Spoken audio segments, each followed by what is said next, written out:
সবজিগুলো আমি ধুয়ে একটা একটা করে কেটে রেখেছি এবং নুন মাখিয়ে রেখেছি।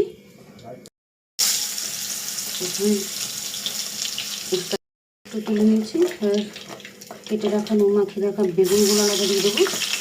বেগুন আর উচ্ছেটা নয়, আলাদা আলাদা করে ভেজে তুলে রাখতে হয়। তার কারণ হচ্ছে বেগুন নরম, একদম ঘেটে যায়, আর উচ্ছে তেতো খুব তেতো হয়ে যায়। তাই বেগুন তুলে নিয়েছি। এবার আমি দিয়ে দেবো বড়িগুলোকে একটু ভেজে নেবো।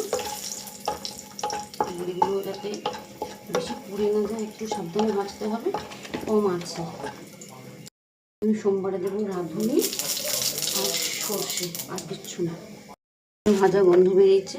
এবার আমি বাকি যে সবজিগুলো আমি কেটে লবণ মাখিয়ে রেখেছিলাম সেগুলো সব একসাথে দিয়ে দেবো। এগুলো সব একটু ভাজা ভাজা করবো।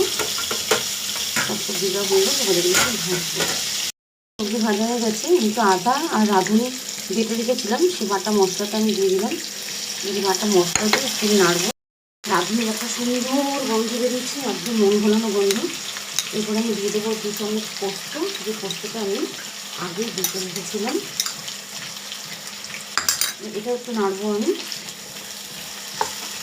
মশলাটা না বেশিক্ষণ সময় লাগবে, আমার 3-4 মিনিটের মধ্যে হয়ে গেল। এবার আমি এটাতে একটু জল দেবো পরিমাণ মতন।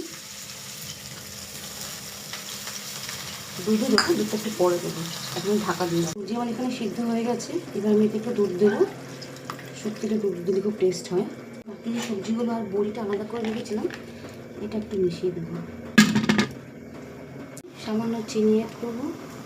একটু মিষ্টির ব্যালেন্স এখানে দরকার সত্যতে, কারণ তিতে আছে তাই। একটু আমার রেডি। রান্নার পর থেকে একটু ঘি ছড়িয়ে দিচ্ছি, দেখুন।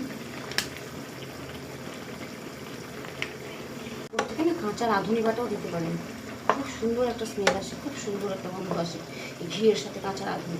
তো আমার আজকে অনেক পরিশ্রম হয়ে গেছে বলে আমি আজকে রাঁধুনি বাটিনি। রেডি। আভিজাত্য একটা আমাদের বাঙালিদের পথ রান্না, শুক্তো। এটাকে আমি বাটিতে ঢেলে নেবো।